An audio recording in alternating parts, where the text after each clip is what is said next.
الحمد لله رب العالمين الرحمن الرحيم مالك يوم الدين.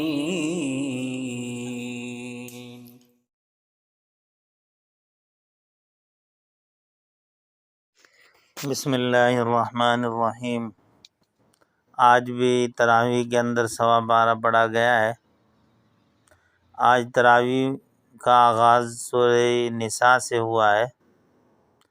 نساء عربی زبان کا لفظ ہے، اردو میں اس کا ترجمہ بنتا ہے خواتین.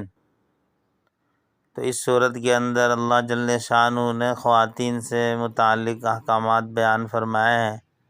اسی مناسبت سے پوری صورت کا نام سورہ نساء ہے. تو عورتوں کے حقوق، عورتوں کے لیے اعزاز، یہ شریعت نے 1400 سال پہلے ہی عطا فرمایا ہے.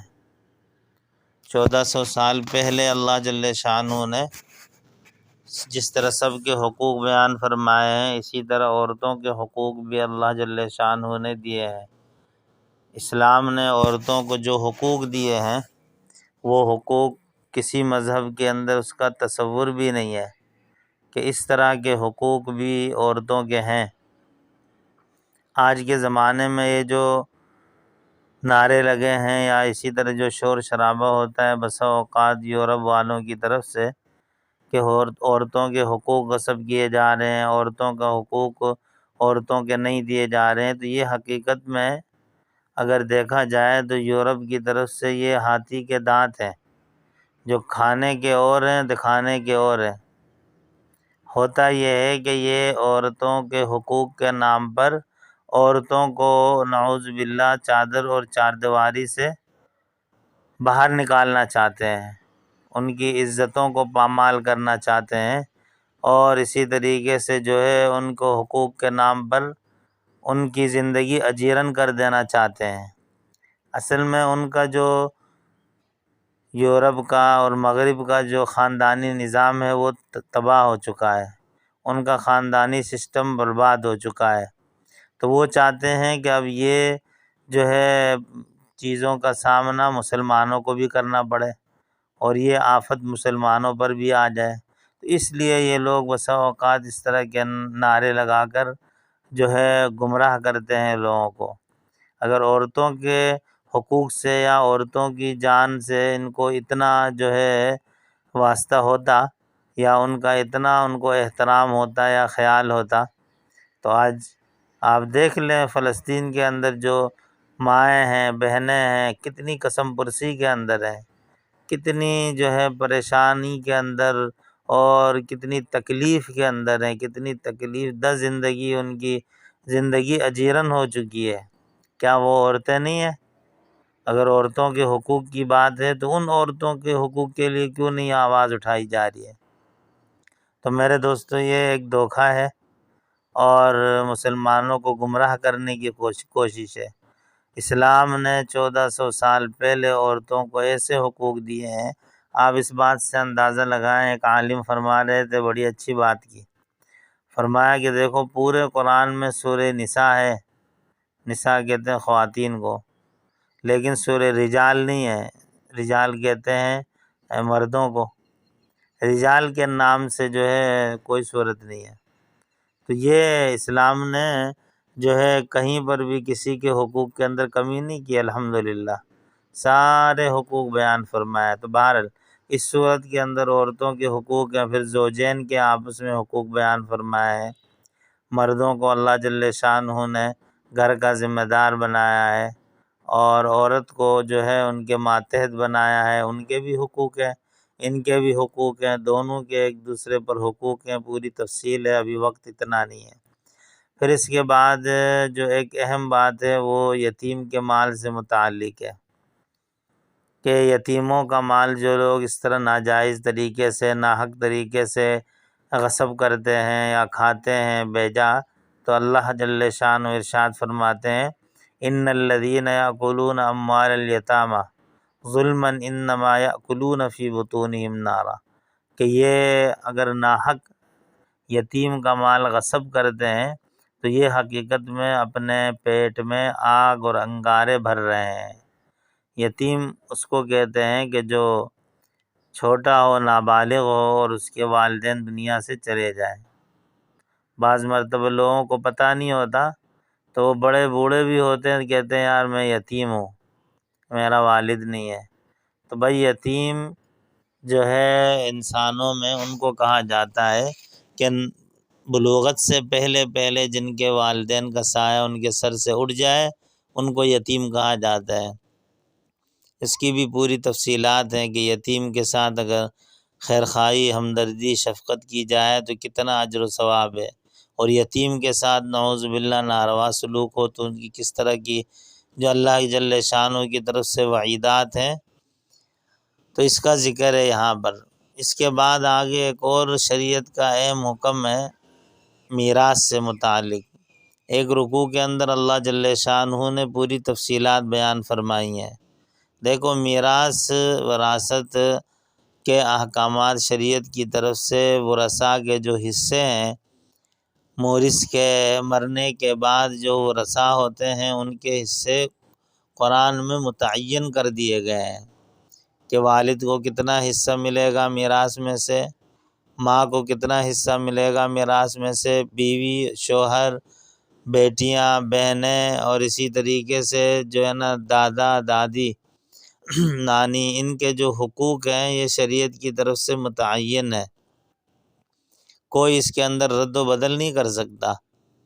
بعض اوقات ہے کہ یہ غلط لوگوں میں طریقہ چل پڑا ہے، رائج ہے لوگوں میں، لوگ تو سمجھتے نہیں ہیں شرعی معاملات کو، مسائل کو۔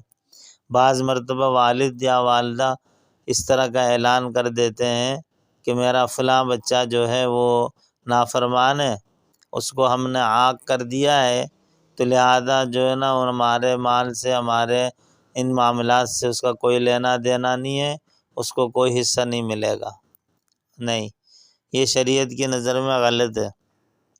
چاہے جتنا بھی وہ نافرمان ہو، ان کے والد کے انتقال کے بعد ان کی وراثت کے اندر اس کا حق قدرتی طور پر شرعی اعتبار سے اللہ کی طرف سے متعین ہے۔ قرآن کہہ رہا ہے کہ ان کو حصہ ملے گا۔ تو یہ چیز وصیت یا اس طریقے کے جو ہے نا اعلانات لگا دینا یا کر دینا یہ غلط ہے، اس کی شریعت میں کوئی حیثیت نہیں ہے۔ تو یہاں پہ کچھ احکامات جو ہے میراث سے متعلق اللہ جل شانہ نے بیان فرمایا ہے۔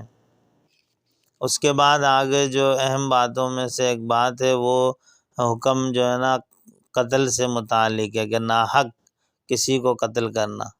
قرآن کہہ رہا ہے کہ وَمَن يَقْتُلْ مُؤْمِنًا مُتَعَمِّدًا فَجَزَاؤُهُ جَهَنَّمُ، جان بوجھ کر اگر کسی نے کسی انسان کو قتل کیا، کسی مومن کو، مسلمان کو مارا، اللہ فرماتے ہیں کہ اس کا ٹھکانہ جہنم ہے۔ اسلام نے انسانی جان کی حفاظت کے احکامات بیان فرمائے ہیں، بیجا اسلام نے کسی کو ایذا اور تکلیف دینے سے منع فرمایا۔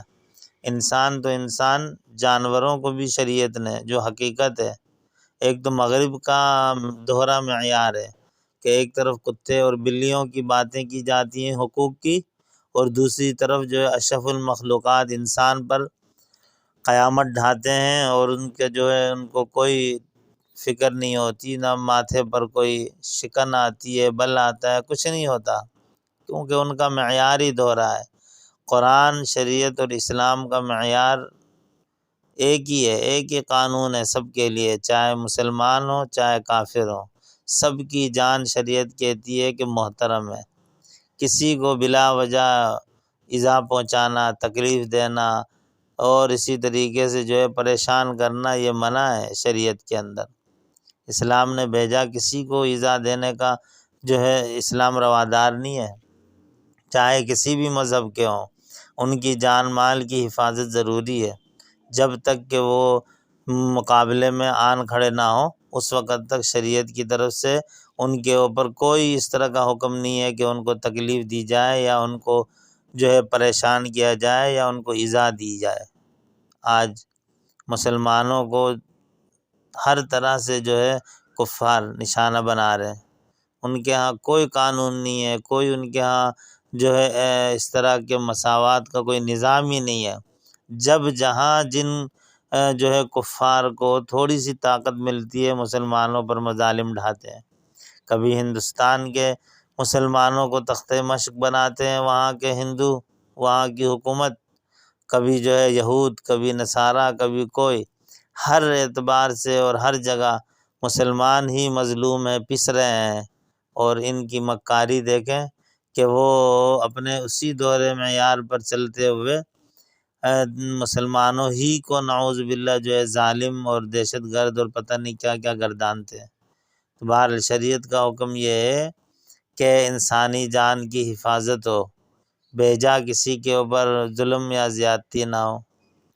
اس کے بعد آگے ایک اور شریعت کا اہم حکم ہے، وہ محرمات ابدیہ کا ذکر ہے کہ وہ خواتین جن کے ساتھ زندگی میں کبھی شادی کرنا یا اسی طریقے سے ازدواجی تعلق حرام کیا ہے شریعت نے، جن کو محرمات ابدیہ کہتے ہیں کہ ہمیشہ کے لیے وہ مرد کے اوپر حرام ہے، اور ان خواتین سے انسان کا جو ہے نا پردہ بھی جو ہے نہیں ہوتا، یعنی یہ محرم ہوتے ہیں۔